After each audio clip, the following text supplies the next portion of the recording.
Bueno, en esta tarde parece que me voy a salir un poco de la regla de lo que estábamos hablando, pero viene a ser lo mismo. Estamos hablando de fe y de vidas de fe. Y Isaías, del que se compartía el domingo, espera que si no nos vea, del que se compartía el domingo, fue marcado por la vida de un rey que yo voy a compartir en esta tarde.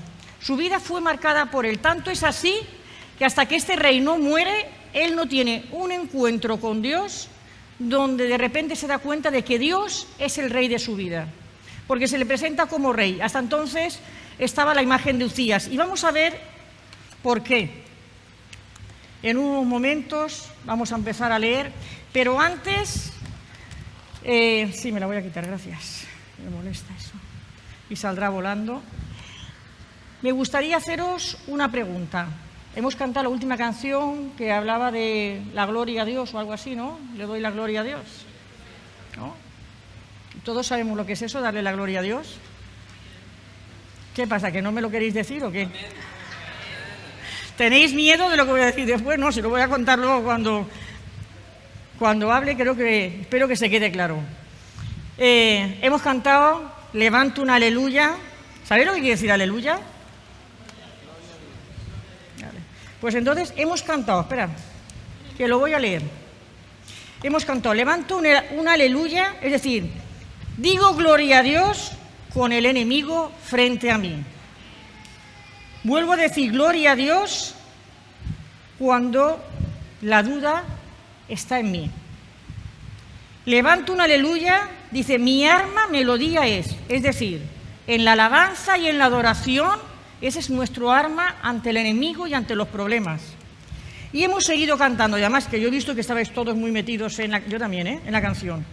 El cielo peleará por mí. ¿Quién se lo cree eso? El cielo peleará por mí. ¿Cómo creéis que va a pelear el cielo?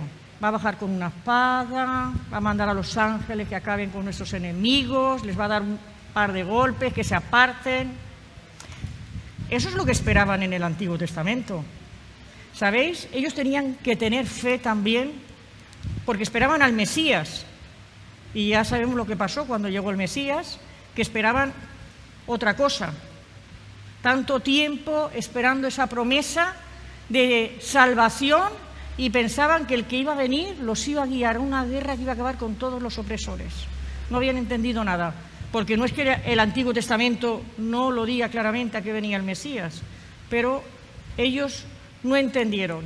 El pueblo siempre se dejó guiar por lo que había a su alrededor, y es más, le piden rey a Dios y Dios se lo concede, aunque eso quiere decir, no queremos que tú seas nuestro rey, queremos un rey como tienen los demás para que nos gobierne, nos guíe y nos proteja. Eso es lo que estaban diciendo. Era un pueblo así un poco rebelde, que se les pegaba todo, menos lo que se tenía que pegar. Y claro, los reyes, pues oye, los reyes eran hombres, wow, ¿cómo eran? ¿Cómo eran los reyes? Eran todos hombres de Dios. ¿Creéis que todos los reyes fueron hombres de Dios? ¿Llenos de Dios? ¿Quién ha leído Crónicas y Reyes? Vamos a ver, vamos a hacer un examen esta mañana. Qué pocas manos se levantan. La mayoría de las vidas de los reyes termina diciendo que hizo lo bueno o hizo lo malo ante Dios, cada vez que habla de la vida de un rey. Y en este caso, en el capítulo 26 de Primera de Crónicas, en esta tarde quiero compartiros acerca de Uzías, alguien que lo tuvo todo y no supo aprovecharlo. Dice, entonces todo el pueblo de Judá tomó a Uzías, el cual tenía 16 años de edad, y lo pusieron por rey en lugar de Amasías su padre. Uzías edificó a Elot y la restituyó a Judá, después que el rey Amasías durmió con sus padres. De 16 años era Uzías cuando comenzó a reinar, y 52 años reinó en Jerusalén. El nombre de su madre fue Jecolías de Jerusalén, e hizo lo recto ante los ojos de Jehová. Así empieza este capítulo, que dice que Uzías hizo lo recto ante los ojos de Jehová, conforme a todas las cosas que había hecho Amasías su padre. Dice, y persistió en buscar a Dios en los días de Zacarías, entendido en visiones, bueno, era un profeta. Y en estos días en que buscó a Jehová, él le prosperó.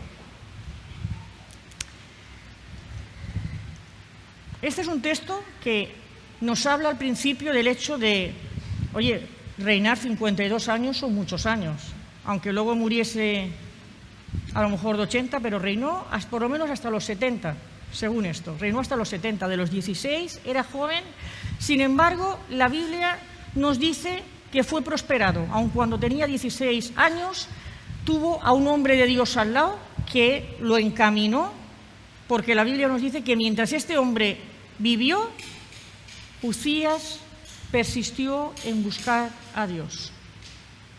Cuando este hombre desaparece de escena, Uzías siguió siendo bendecido porque tuvo un ejército de más de 300.000 personas. Bueno, les proveyó de todo, que si corseletes, que si no sé qué, para proteger al ejército.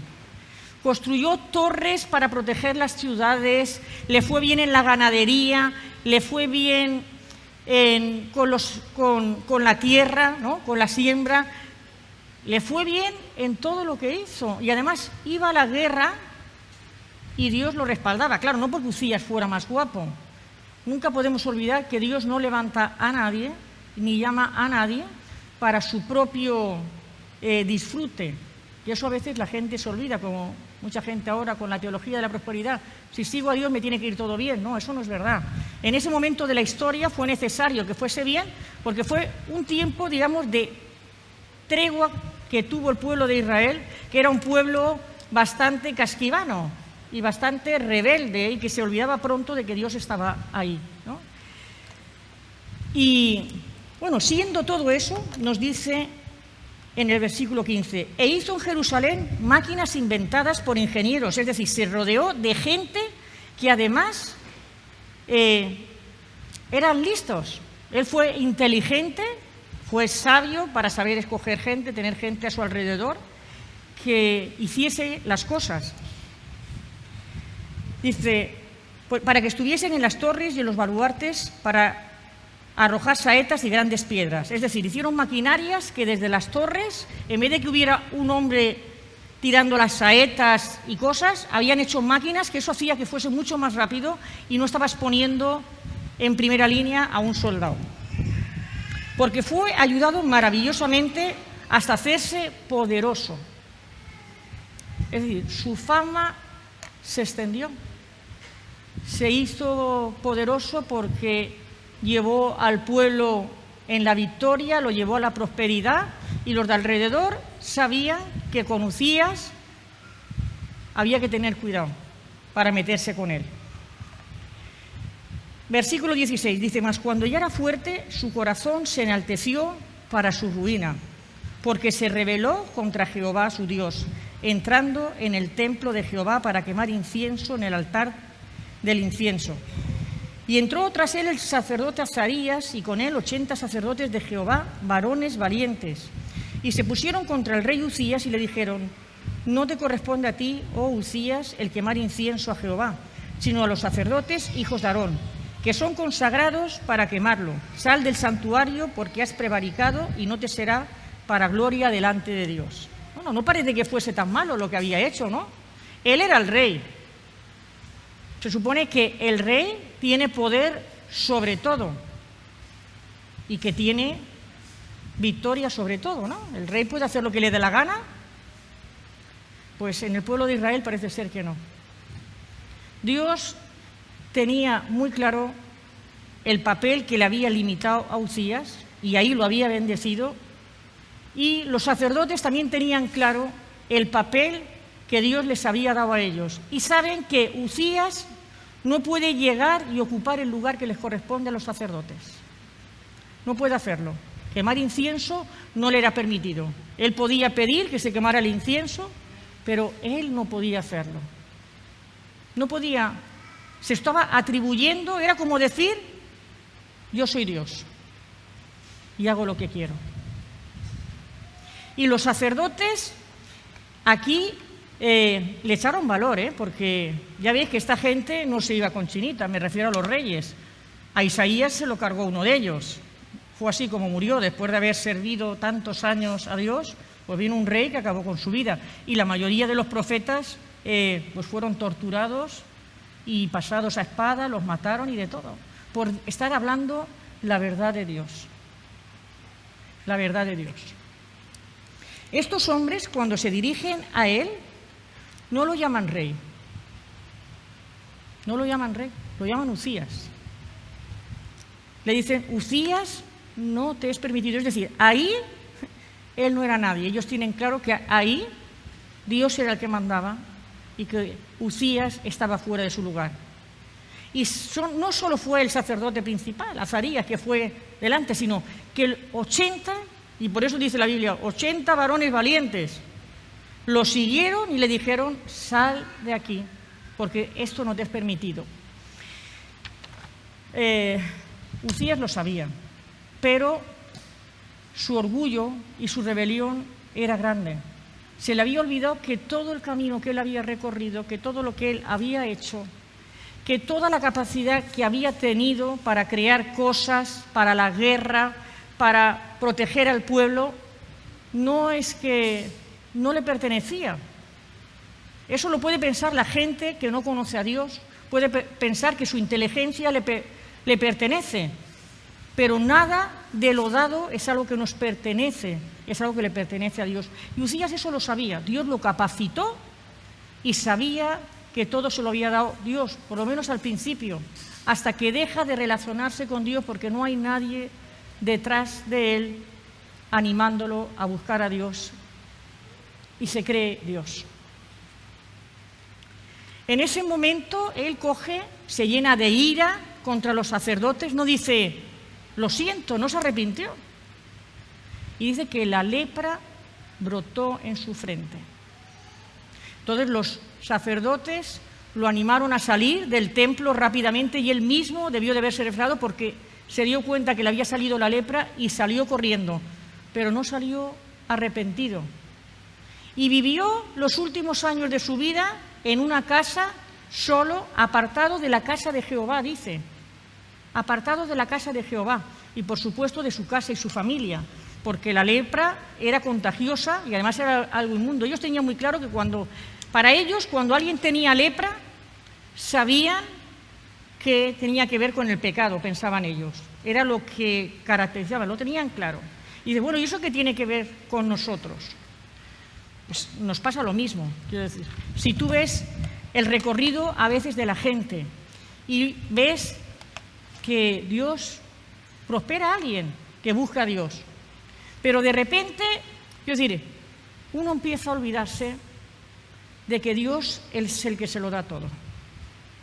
Si tengo una familia, me la dio Dios. Si tengo una vida, la vida me la dio Dios. Si tengo para comer, la comida me la pone Dios en la mesa. Si tengo un trabajo, me lo da Dios. Y hay gente que empieza a hablar de todas esas cosas y se le llena la boca de lo bien que le va o de lo mal que le va, que viene a ser lo mismo. No nos confundamos. Cuando estamos exaltando demasiado nuestra condición, nuestro orgullo es el que está en juego y lo estamos exaltando y elevando a un lugar que solo le pertenece a Dios. Y cuando lo elevamos a ese lugar, resulta que hay una consecuencia y es que nos rebelamos contra Dios. Porque lo que Dios nos dice no nos vale. Mira, nosotros en consejería muchas veces nos encontramos con gente a lo largo de los años que te dicen, no, pero es que yo también escucho a Dios. Cuando le estás diciendo, me refiero cuando estás diciendo algo que no está bien. Y dices, lo piensas dentro de ti, mal asunto. Cuando alguien al que tú estás tratando de enseñarle algo que no está bien te dice, yo también escucho a Dios, te está diciendo, lo que me dices no me sirve. Claro, piensan que se lo dicen a Benjamín y Mariluz, pero eso es mentira. No voy a defender en esta tarde nuestro pastorado. Eso es mentira. Cuando lo dicen, se lo están diciendo a Dios, que es el que nos ha puesto.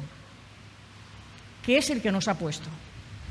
Al equipo pastoral no nos lo hemos inventado nosotros un día, nos ha puesto Dios. Lo mismo que Dios os llamó y cada uno tenéis que ocupar un lugar en el cuerpo. Pero cuando la gente dice eso, es porque estoy poniendo ese ejemplo, por eso hago esta aclaración. Cuando la gente dice eso, tú ya sabes que su corazón está lleno de ellos. Mira, a mí Dios nunca, nadie ha venido a decirme nada que Dios no me hubiera dicho antes. Me gustase o no me gustase, Dios ya me lo había dicho. Ahora, cuando ha venido alguien a decírmelo es porque yo no quería escuchar. Y era la última oportunidad que mi Padre Celestial me estaba dando para que yo reaccionara, para bien o para mal. Pero era la última oportunidad. Uno se pregunta, ¿por qué Uzías siguió siendo bendecido si se había ido alejando de Dios? Solo nos dice una vez, y nos dice que mientras vivió Zacarías, por la misericordia de Dios que siempre tiene para que la persona se pueda arrepentir. Porque cuando el pecado finalmente da luz, la rebeldía da luz, es visible para todo el mundo. Siempre hay una separación con el cuerpo. Cuando alguien se rebela contra Dios, hay una separación con el cuerpo. Y es visible que está contra Dios, aunque diga que está contra la Iglesia o aunque diga que está contra los líderes. Es mentira. Estás contra Dios. Estás contra Dios cada vez que tú quieres tener razón en algo. Estás contra Dios cuando tú dices, esto tiene que ser así, porque yo lo he querido siempre. Pero a lo mejor no fue nunca lo que Dios quiso para ti. O sí era lo que quería para ti, pero con un proceso totalmente distinto y con un corazón totalmente distinto. Dios nunca rechaza un corazón humilde, un corazón que se humilla ante Él. No que es perfecto, no, sino que sabe reconocer, esto lo he hecho mal y sin ti estoy perdido. Yo hablaba con Benja hoy y yo le decía, yo necesito relacionarme con Dios antes de veros por la mañana. Lo sigo necesitando porque yo sin Dios no puedo enfrentarte ni a ti ni a nadie. Porque seguramente que la vieja Mariluz sale. Aunque no me dé cuenta, pero sale. Y yo no quiero, soy consciente de que yo no quiero ni actuar como era antes, porque quiero que Dios me transforme. Y quiero depender de Él. Yo le doy gracias a Él que permite cosas que me ayudan a depender de Él y que me enseñan a depender de Él. Porque si me olvido, me pasa como Uzías. Me voy alejando de Dios y sigo funcionando bien, pero no estoy bien. Y seguramente que en algún momento mi corazón va a creer que sabe más que Dios respecto a lo que yo necesito para mi vida, para mi hogar y en este caso pues hasta para la Iglesia. Terminaría creyendo eso. Si yo me alejase de Dios en mi corazón, pensaría que tomo mejores decisiones que Dios, porque al fin y al cabo yo estoy aquí con vosotros y os conozco. Pero sería mentira, porque la fe tiene que ver con aquello que no ves. La fe tiene que ver, hemos cantado sobre el poder de Dios. En esta tarde se desata el poder de Dios. Pero ¿sabes cuándo se desata el poder de Dios? Cuando tú estás dispuesto a dejarlo obrar. Cuando estás dispuesto a que Él cambie tus ojos y tu visión de la situación y te deje ver que hay algo sobrenatural, es cuando Él puede obrar de forma sobrenatural. Si no, solo lo vamos a ver obrando en lo natural, que también Dios obra, pero nos vamos a perder la parte sobrenatural, esa en la que caminamos y vemos que suceden las cosas y uno dice, ¿qué ha pasado aquí? ¿Cómo ha sido? Porque no ha habido mano humana que haya intervenido, ¿no? Esas son las cosas que yo no me quiero perder. Cada día me las quiero perder menos. Vienen tiempos difíciles y quiero vivir más cerca de Él. Y quiero poder disfrutar de su poder. No para que ore por alguien y se sane, que eso está muy bien. Yo quiero ver eso. Pero también tengo claro una cosa, y se lo digo a Dios. Si eso puede hacer que yo me olvide de ti y me aleje de ti, no me dejes que sea yo, que sea otro, que ore por otro y se sane. Que sea otro. Uno tiene que saber quién es y poner a Dios en el lugar que le corresponde. Tú fíjate que aquí habla de que se rebeló, de rebelión, la rebelión de un hombre, se rebeló contra Dios y prevaricó, que es pecado. Está hablando del pecado y pecó porque quiso hacer lo que no le estaba permitido, pero que él consideró que siendo quien era, tenía derecho a hacerlo. Es decir, cuando tú crees que tú tienes derecho a tomar decisiones sobre tu propia vida, pues estás pecando contra Dios. Así de claro. Cuando tú estás buscando tu justicia, estás pecando. Porque la justicia de Dios no tiene nada que ver con la nuestra. Lo que Dios quiere hacer no tiene nada que ver con lo que nosotros haríamos. Lo que yo pienso sobre el mundo, pues si no está basado en lo que su palabra dice, está mal. Está mal. El orgullo te lleva a la rebeldía. Mantenerte en tu posición y decir, esto yo no cambio porque tiene que cambiar el otro. Yo eso lo he hecho, le he tenido que pedir perdón a Dios en el pasado. Yo durante tiempo le decía a Dios, mira, si no cambia Benjamín esto, yo no cambio. Lo hacía, pero es más, mirar si era atrevida, que le decía, y bíblicamente yo tengo más razón que él. Eso es fuerte, ¿eh? Me tocó pedirle perdón a Dios y decir que sea como tú quieras, aunque me parezca injusto, aunque yo tenga razón. Si eso es lo que tú vas a usar para cambiarme, lo acepto. No lo hacía de buen grado, ¿eh? ¿Vale? Parecía que se me iba la vida en ello. Pero Dios sabía que era sincera.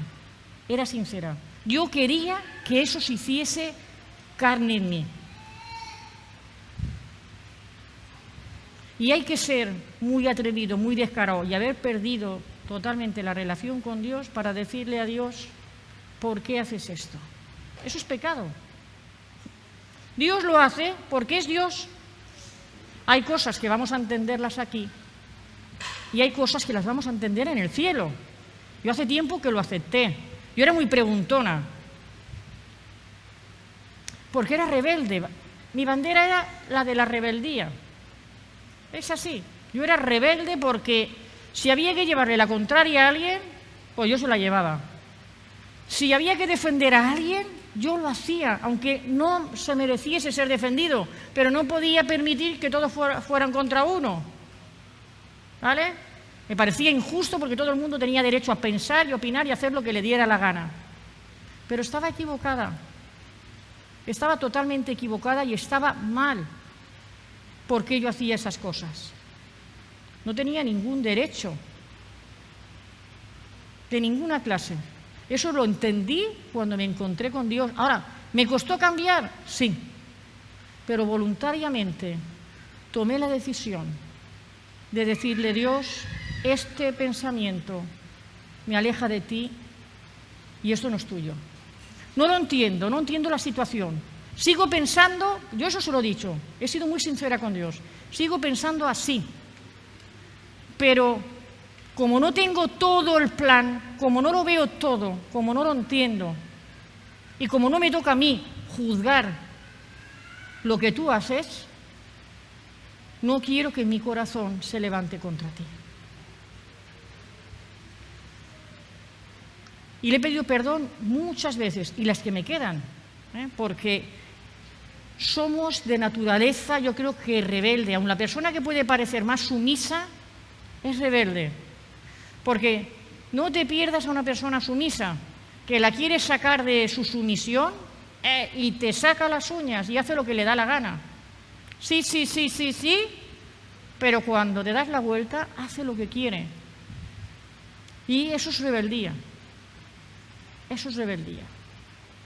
Si yo le digo a mi hijo, esto no lo dejes ahí, ¿no? A mi hijo, es que como solo vive él ahora en casa, y él me lo deja aunque sea 5 minutos, solo porque yo le he dicho que no lo deje ahí, pues Israel está pecando. Israel está pecando. Porque yo le he dicho que no lo deje ahí. Es así. Quiero decir, es una tontería, pero es un ejemplo para que nos demos cuenta. Una cosa es que no se dé cuenta y otra cosa es que yo se lo digo y él se empeña en dejarlo ahí solo porque yo se lo he dicho. Pues entonces, es decir, los padres, las madres entendemos lo que estoy diciendo, ¿verdad? Y los hijos también. Pues hijos, abrid los oídos. Si mamá o papá dicen algo, tenéis que obedecer, porque no obedecer, aunque te parezca una tontería, está mal. Está mal, porque mamá y papá son los que ponen las reglas del juego en casa. Pues en la creación las pone Dios. Y si las pone Dios, nosotros solo tenemos que decir sí y amén. Sí y amén. ¿Habéis conocido a alguien que ha parecido que toda su vida Dios lo ha usado y que al final de repente dices, ¿cómo puede ser que haya pasado esto? Seguro que sí, los que lleváis años de iglesia los habréis conocido. ¿Cómo puede ser? Pues porque dejó de relacionarse con Dios como debía hacerlo y pensó que era más importante lo que hacía que Dios y que sin uno, pues parece que todo está perdido. Confunden que el llamado es irrevocable con el hecho de que soy imprescindible. Estás equivocado, durante un tiempo puede haber una ausencia, pero si tú no reaccionas y no vuelves a ocupar tu lugar, Dios levantará a otro. Porque su amor por los perdidos está por encima de ti. ¿O qué te crees? Que porque tú no quieres hablarle a los perdidos o no quieres hacer lo que tienes que hacer, Dios va a dejar que los perdidos se vayan. Ya te va a pedir cuentas de no haberlo hecho, pero levantará otro que lo hará. Lo levantará. Nosotros no somos los importantes. Ucía no era el importante. Pensó que se lo merecía todo lo que tenía. Y quiso ser quien no era. Y todo el mundo fue consciente de que había pecado.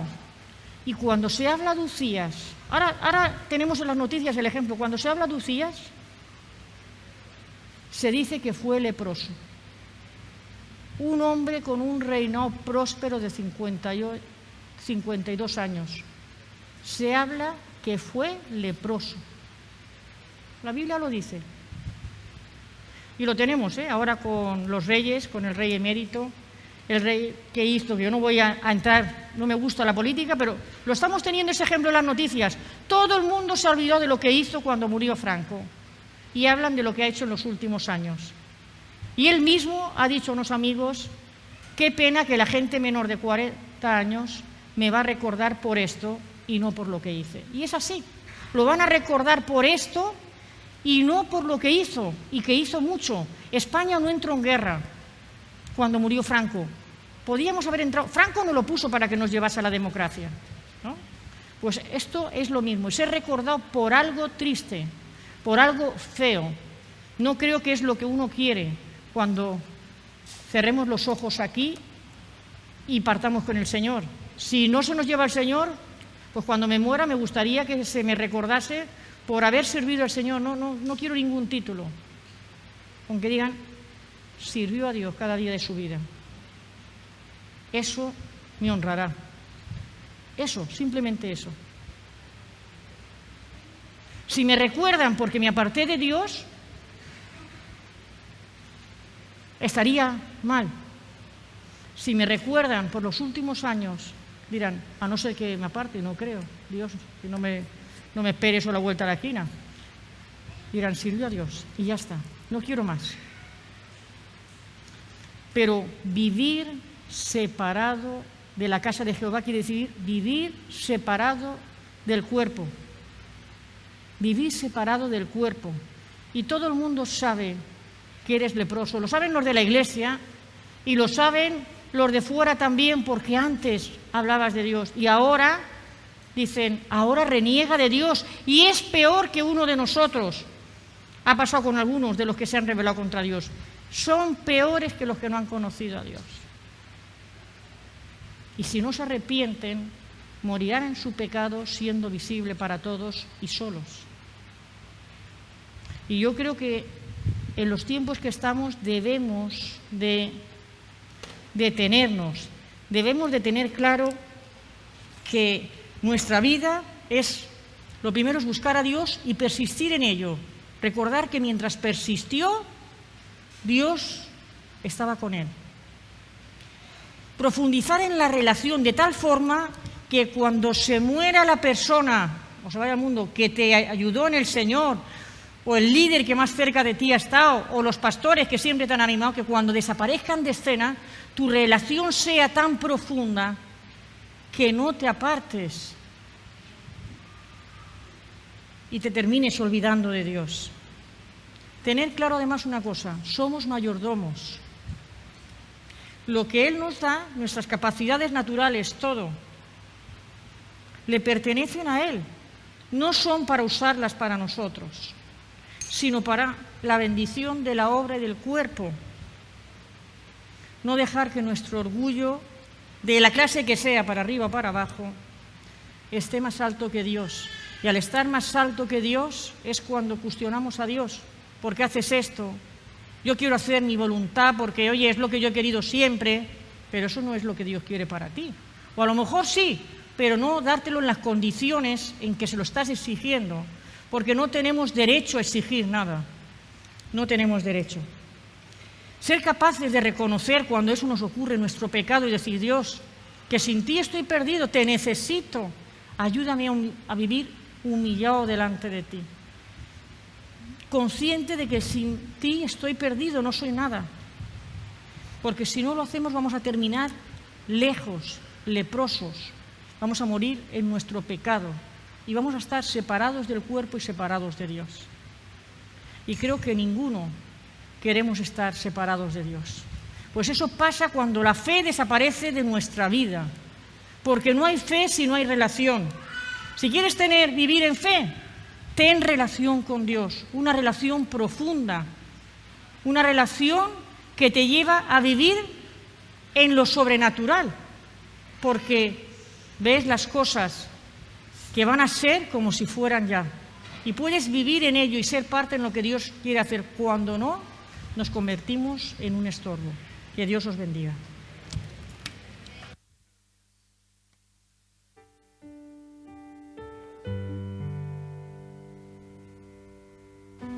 Muchas gracias, Mariluz, por la palabra de esta tarde.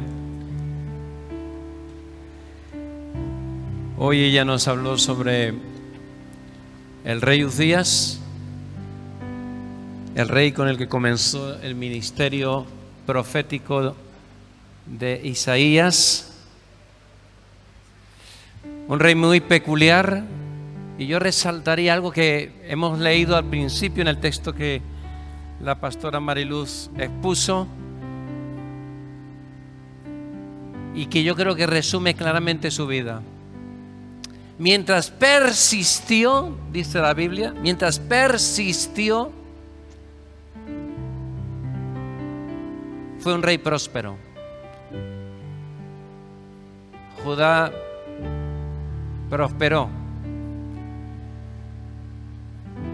Cuando se enalteció,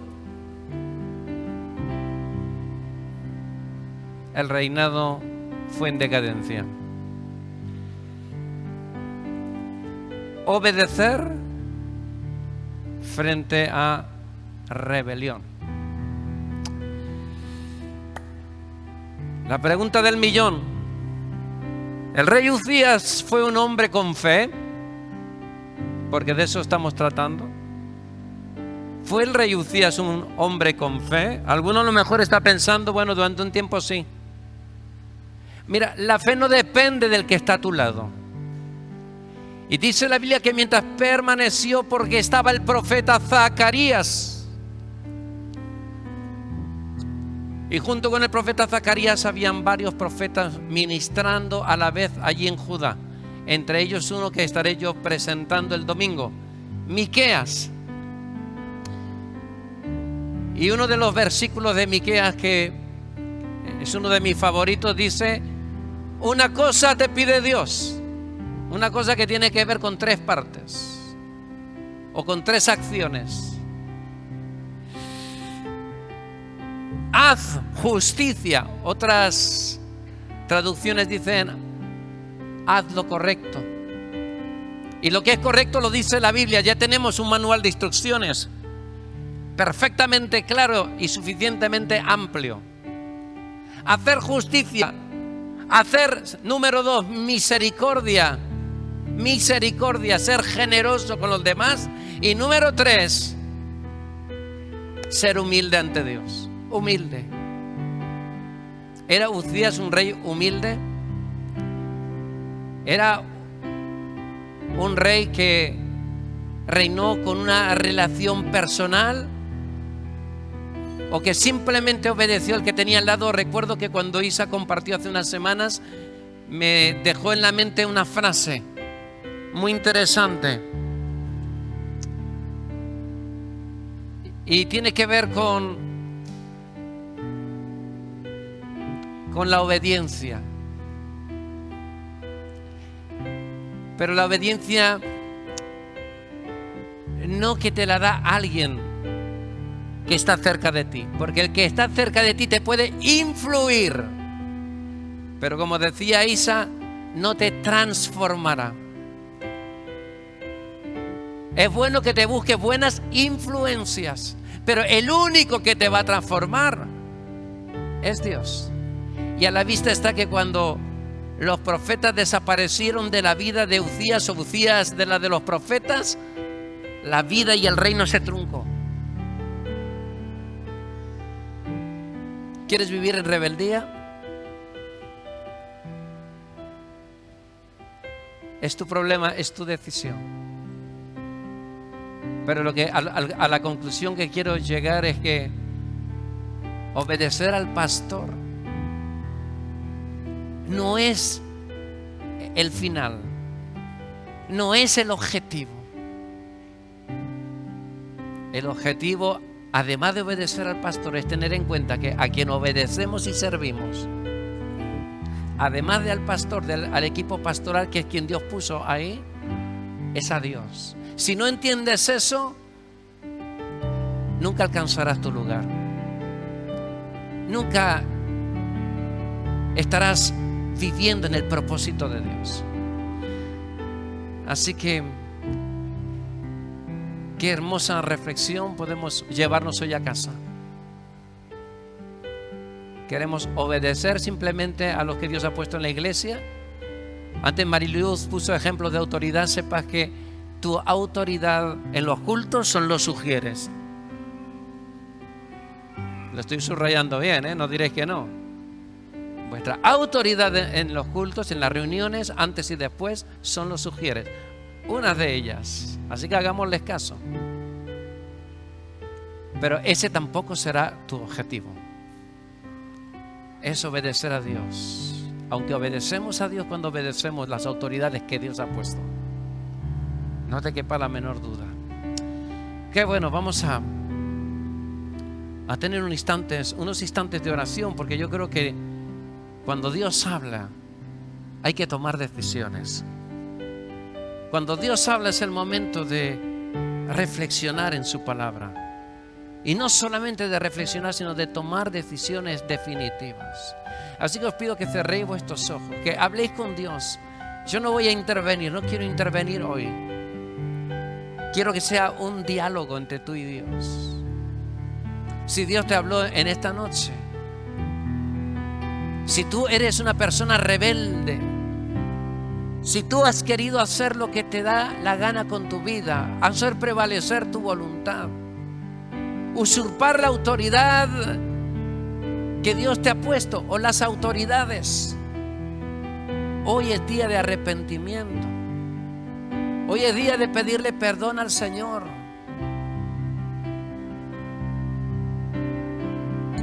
Hoy es día de reconciliarnos con Dios. No por ser prosperados como el rey Uzías, sino por agradar a aquel que nos reclutó como soldado, sino por agradecimiento a que Él se haya convertido en nuestro Padre, porque envió a su propio Hijo en nuestro rescate. Necesitamos entrar en esa conexión con Dios de forma diaria, porque Él nos ha perdonado, nos ha amado, nos ha puesto su anillo de sellar, nos ha vestido con vestiduras preciosas, blancas, sin mancha, sin arruga. Tenemos que relacionarnos con Él, no porque lo diga la Biblia o lo cuente el pastor. Tenemos que relacionarnos con Él porque Él nos ha dado vida y vida en abundancia. Necesitamos estar a bien con Dios para estar a bien con el mundo. Necesitamos venir a los pies de Cristo y dejar que Él quite nuestra rebeldía, nuestra falta de perdón, nuestra impiedad, nuestro rencor, nuestra rabia, nuestra autojusticia. Ese hacer justicia de Miqueas está hablando de hacer lo que dice la palabra. Humillémonos. Aleluya. Ten misericordia, Señor, de tu iglesia. Háblanos, Señor. Tócanos, límpianos, santifícanos. Aleluya, gloria a Dios. Queremos despedirnos en esta noche.